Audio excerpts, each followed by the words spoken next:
Hello, welcome back to another fine video for Pokemon Gold and Silver. Today we're going to go for Jynx and Swinub.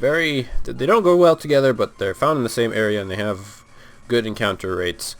Anyway, you need to make our way to Ice Path, which can either be done through Blackthorn City or Mahogany Town. If you're going from Mahogany Town, you just want to head east all the way. If you're from Blackthorn, you just got to head backwards, but you got to head a bit east as well and a bit north. So Swinub has a 40% counter. It can be found on any floor in the Icy Path, and a Jynx has a 5%, 10%, 5% depending on the time of day. So it's not that difficult to find, but we're just going to go in and try to find it.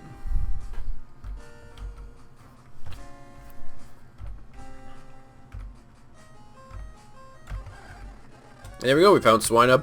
Wasn't expecting this one to be hard. It's basically 1 in 2 chance. 1 in 2 chance of finding it. So there's Swinub.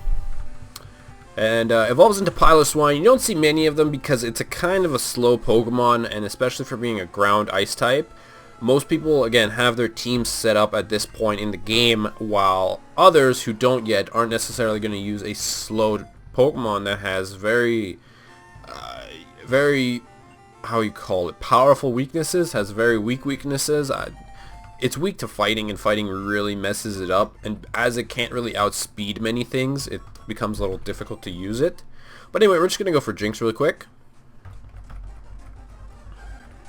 And there we go, we found Jynx. The reason I'm showing you guys how to find Jynx is because a lot of people like to use it, apparently. It's a decent ice type, kind of difficult to use.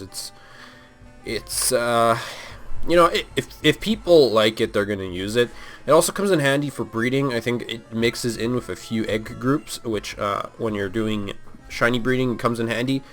I've also seen people say they want to use one for when they hunt the roamers because it gets mean look, but I don't think it's fast enough to be utilized in any of the situations that I painted earlier. But that is how you find Jynx, for those of you who did not know. It can be found on any level, so just be aware of that. You don't have to be hunting it on anything specific. So with that, we're going to conclude the video. Thank you for watching. Make sure you stay tuned for whatever I post next. See ya.